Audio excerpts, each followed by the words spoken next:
Hi folks, Mrs. Stutes here again, and this is Unit 1, Birth of American Popular Music, when Lesson 3, Minstrelsy and Blackface. Now, there is a note here that I'm going to read to you because we are getting into some really racist topics, alright? So this is a note about minstrelsy. It is important to note that this author believes minstrel shows were racist, crude, cruel, and should never again be performed. But understanding the evolution of American music cannot be complete without understanding the deep-seated racism that slavery left this country with. The author continues to hope and pray that there will eventually be a day when racism is no longer an issue in this country and all individuals are truly equal. I'll have you know that I'm that author. I wrote that. And that's what I believe. I do not feel that we should ever see or read or hear about minstrelsy and not understand that it was completely wrong, and performing in blackface is completely wrong, and nobody should ever do it again. Okay? Now, let's move on with our lesson and actually learn about it some. Alright?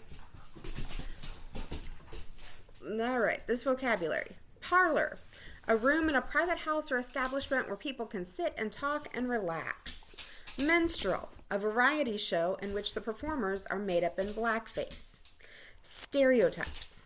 A stereotype is a preconceived notion, especially about a group of people.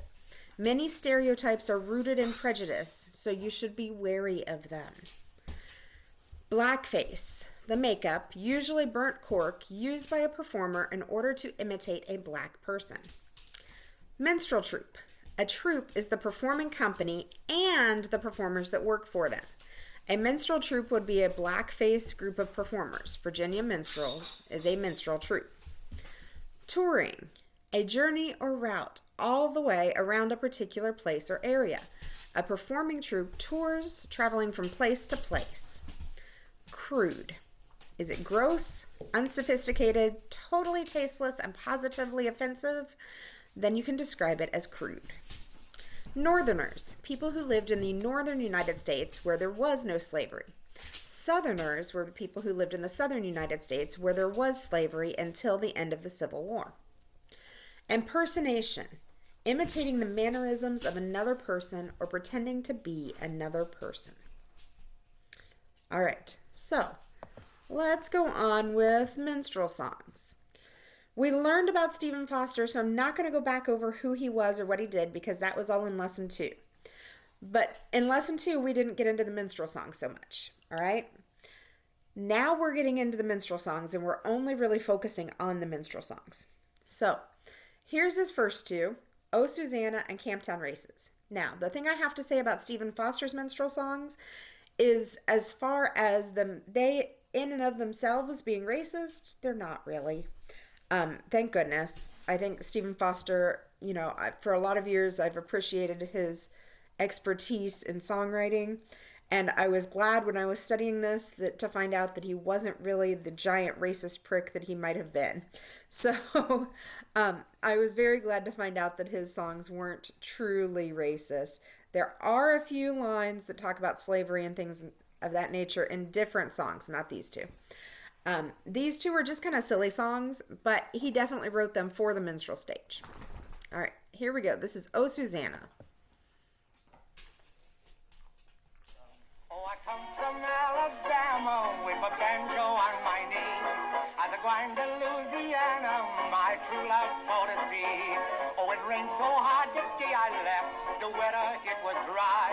The sun so hot I froze to death. Susanna, don't you cry, oh, Susanna, don't you cry for me.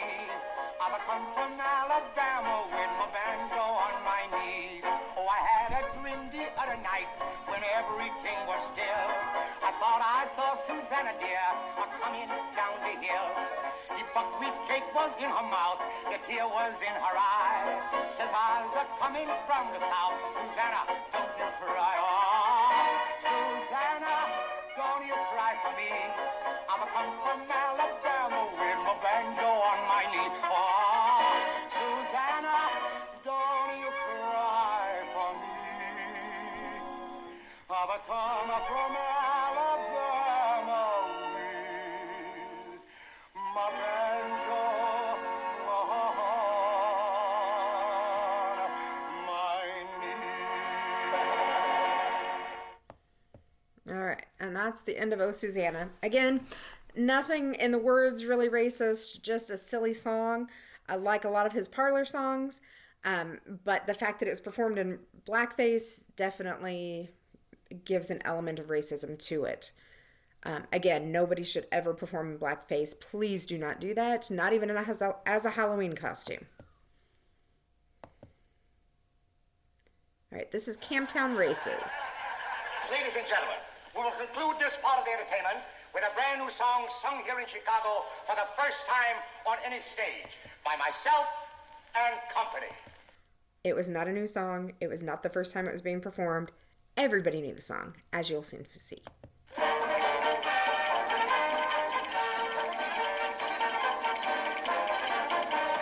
Camptown ladies sing this song. You Camptown racetrack 5 miles long. I come down with my hat caved in. I go back home with a pocket full of tin. Wind around all night, wind around all day. I bet my money on the bobtail nag. Somebody bet on the bay. The long cake filly and the big black horse. They fly the track and they both cut across. The blind horse sticking in a big mud hole. Can't touch bottom with a 10-foot pole. Wind around all night, wind around all day. I bet my money on the bobtail nag. Somebody bet on the bay.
All right. So let's get into a little bit more of what minstrelsy is. Now that we've heard some of Stephen Foster's, which are pretty basic, pretty tame compared to what minstrelsy could be. Some stage impersonations of African Americans predated the American Revolution. Now, wait a minute. The American Revolution is the time that made America America. And you're talking before that? This is 100 years before where we're talking about now. Yeah. So there have been stage impersonations of Black people from the earliest days of America. All right. I am not saying that is right. In fact, I'm vehement that it is wrong. I'm just letting you know that it existed.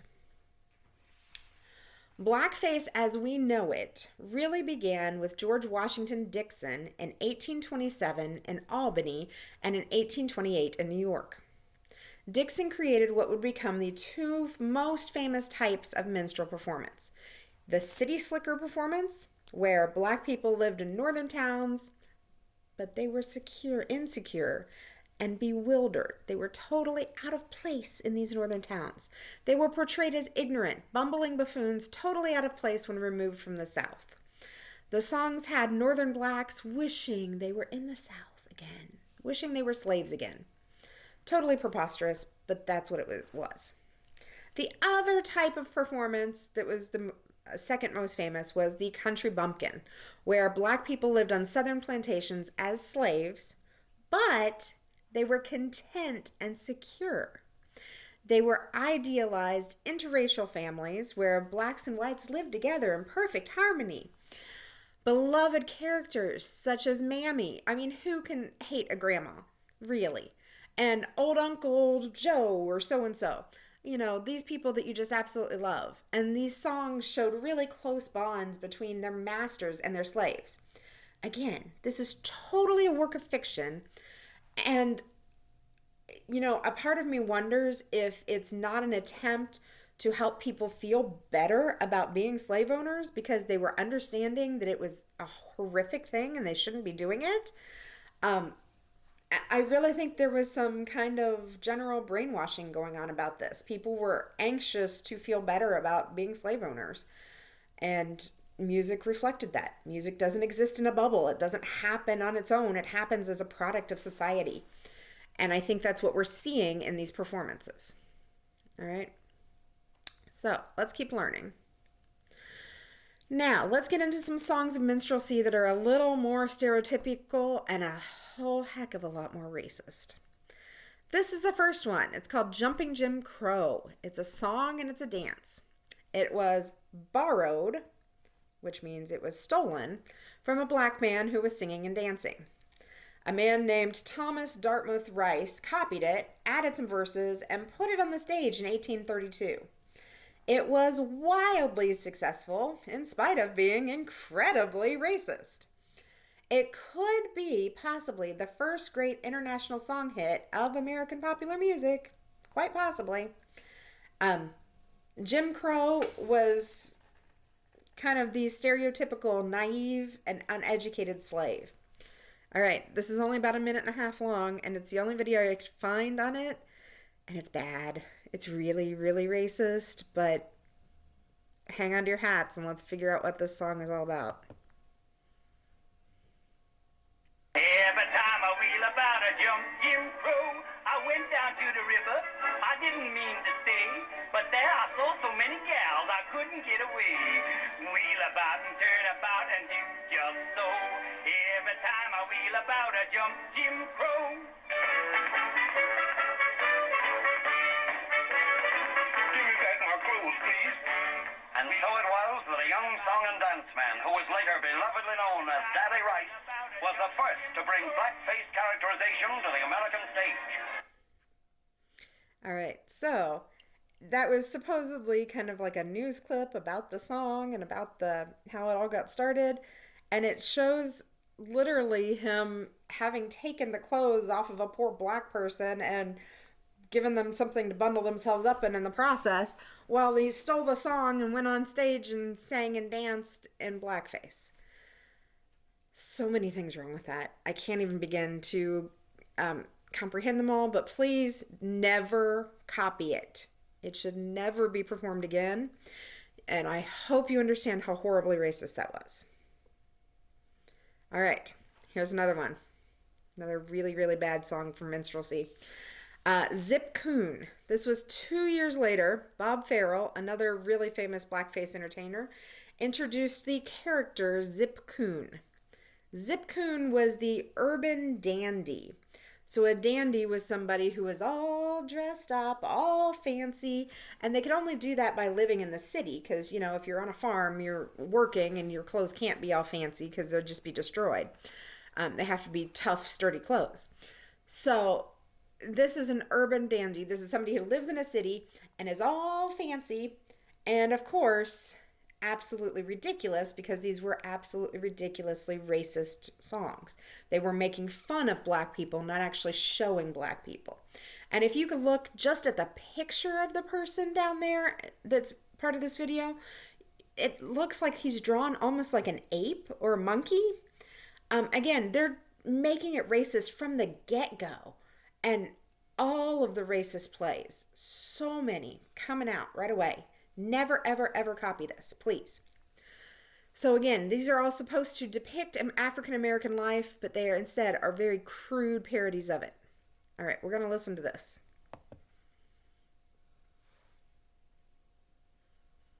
And yes, very rightly, it has a warning. This is racist. It's for historical purposes only. Old Zip Coon, he's a learned scholar. Old Zip Coon, he's a learned scholar. Old Zip Coon, he's a learned scholar. Sings possum up a gum tree and Cooney in the holler. Possum up a gum tree, Cooney on a stump. Possum.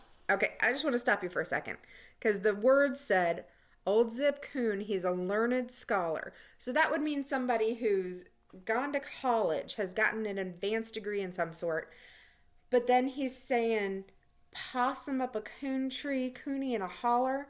Those are not sophisticated, educated phrases. So automatically, immediately, he's making fun of this person who's supposed to be all educated. Possum up a gum tree, Cooney on a stump. Possum up a gum tree, Cooney on a stump. Then over double trouble, Zip Coon will jump. Oh, oh, zip-a-dutton-dutton-dutton, zip-a-dutton-day. Zip-a-dutton-dutton-dutton-dutton-dutton-day. Zip-a-dutton-dutton-dutton, zip-a-dutton-day. Zip-a-dutton-dutton-dutton, zip-a-dutton-day. Oh, it's old Sookie Blueskin, she is in love with me. It's old Sookie Blueskin, she is in love with me. It's old Sookie Blueskin, she is in love with me. Went the other afternoon to take a dish of tea. What do you think now, Sookie, have for supper? What do you think now, Sookie, have for supper? What do you think now, Sookie, have for supper? Why, chicken foot and possum hill without any butter. Oh, oh, zip-a-dutton-dutton-dutton, zip-a-dutton-day. Zip-a-dutton-dutton-dutton-dutton-dutton-day. Zip-a-dutton-dutton-dutton, zip-a-dutton-day. Zip-a-dutton-dutton-dutton, zip-a-dutton-day. Did you ever see the wild goose sailing on the ocean? You ever see the wild goose sailing on the ocean? Did you ever see a wild goose sailing on the ocean? The wild goose motion is a very pretty notion. Every time the wild goose beckons to the swaller. Every time the wild goose beckons to the swaller. Every time the wild goose beckons to the swaller. You hear him google, google, google, google, guller. Oh, oh, zip-a-dutton-dutton-dutton, zip-a-dutton-day. Zip-a-dutton-dutton-dutton-dutton-dutton-day. Zip-a-dutton-dutton-dutton, zip-a-dutton-day. Zip-a-dutton-dutton-dutton, zip-a-dutton-day. I went down to Sandy Holler t'other afternoon. Went down to Sandy Holler t'other afternoon. Went down to Sandy Holler t'other afternoon. The first man I chanced to meet were old Zip Coon. Old Zip Coon, he's a natty scholar. Old Zip Coon, he's a natty scholar. Old Zip Coon, he's a natty scholar. He plays upon the banjo, Cooney in the holler. Oh, oh, zip-a-dutton-dutton-dutton, zip-a-dutton-day. Zip-a-dutton-dutton-dutton-dutton-dutton-day. Zip-a-dutton-dutton-dutton, zip-a-dutton-day. Zip-a-dutton-dutton-dutton, zip-a-dutton-day. My old missus, she's mad with me. My old missus, she's mad with me. My old missus, she's mad with me. 'Cause I wouldn't go with her into Tennessee. Massey building barn and put in the fodder. Massey building barn and put in the fodder. Massey building barn and put in the fodder. Was this thing and that thing and one thing or odder. Oh, oh, zip-a-dutton-dutton-dutton, zip-a-dutton-day. Zip-a-dutton-dutton-dutton-dutton-dutton-day. Zip-a-dutton-dutton-dutton, zip-a-dutton-day. Zip-a-dutton-dutton-dutton, zip-a-dutton-day.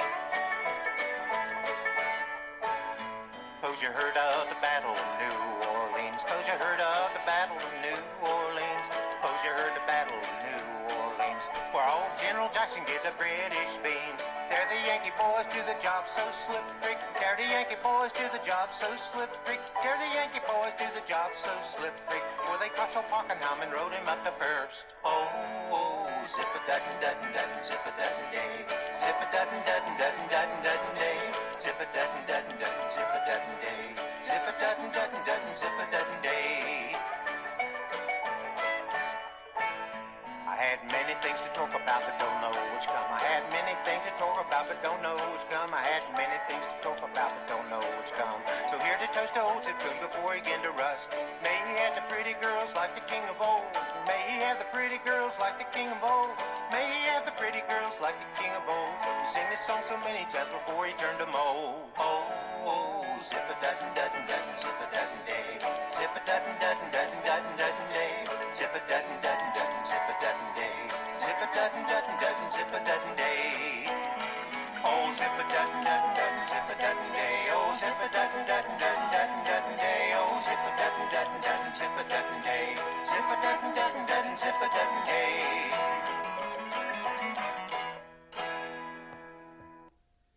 All right, so, the song kind of bounced all over. The lyrics were all around. But if you notice, none of the words were spoken in proper English. Everything was kind of made fun of someone who would be less intelligent and so on and so forth. We're going to take a look at this video from CBS Sunday Morning. They're discussing whether we should learn about these racist things that happen in America or not, and why. I want you to kind of think about it as we're watching and come up with your own opinion. Should we learn about these things or should we not? As you may have heard, NBC Today host Megyn Kelly's show was canceled this past week following her on-air remarks expressing acceptance of blackface. It's a racist show business practice most of us thought was long gone. But as Maurice Dubois is about to tell us, blackface has a long history in our country. And we caution you, his report unavoidably includes many offensive and disturbing images. It happens all too frequently, often at Halloween, but not exclusively. They thought it was a joke, but it really just was not funny at all. For example, 2 years ago in Maplewood, New Jersey.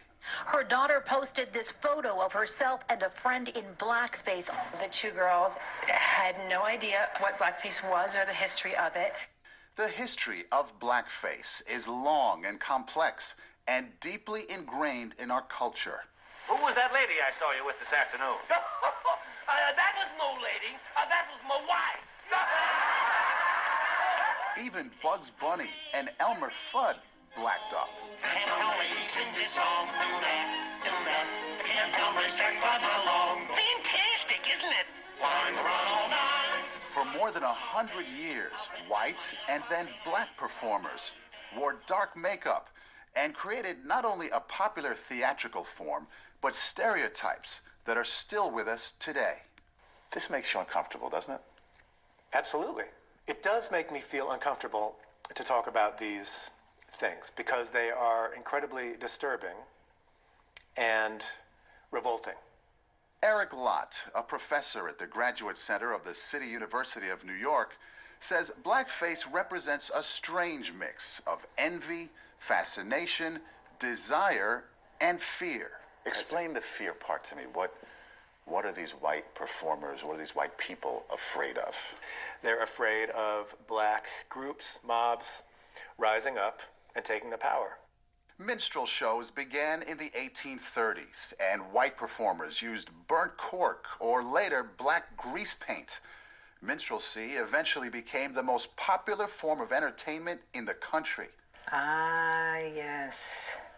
I asked Margot Jefferson, the Pulitzer Prize-winning critic, to look at some images from the New York Public Library. The shininess of the black against the big white clown's mouth, the hat, the overlong tailcoat, mocking. It always gives me the jolt that racist history does.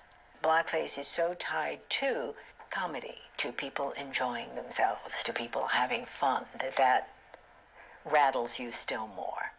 Well, Mr. Tambo. Whoa, I don't know why that stopped.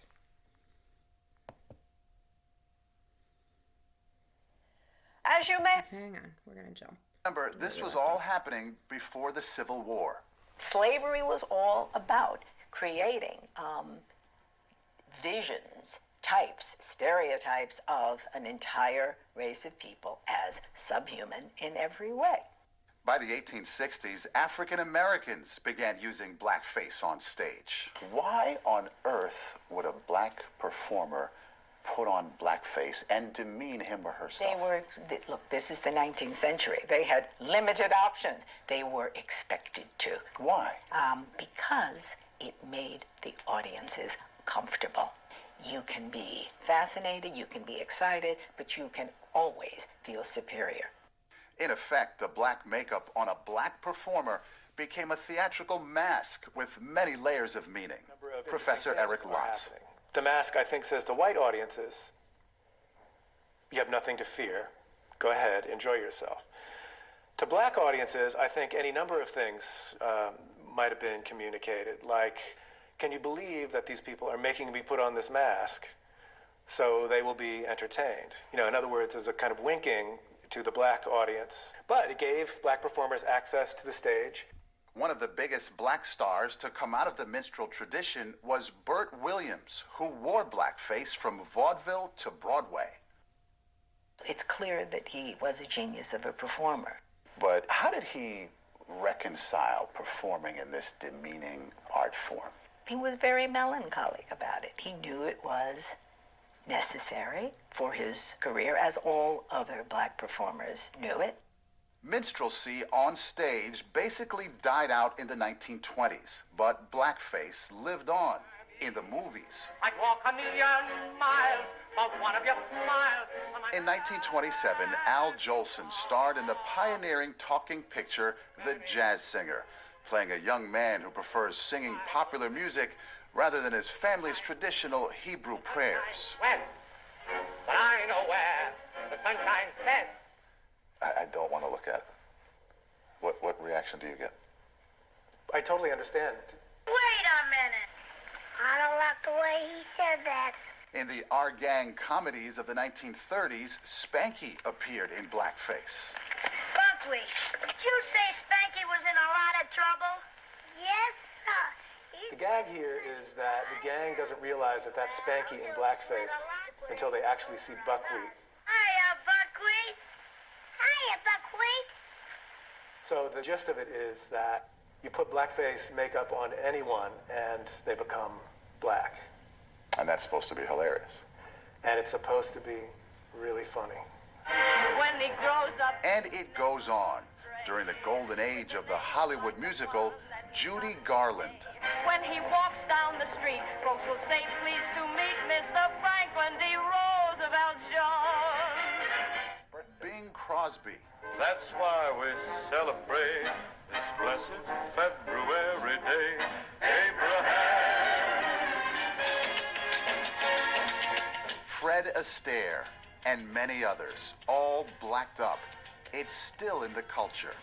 It is too easy, I think, simply to dismiss the history of blackface as that racist stuff. And most of us are better than that. I don't think most of us are better than that. We are that. That's what we are. You know, some people say in order to move forward, we need to put this stuff behind us, as painful, as just upsetting that it may be. Well, any form of history that gets suppressed or repressed or erased out, it comes back to haunt. What has to happen now is a discussion, an acknowledgement of this charged, complicated, painful history.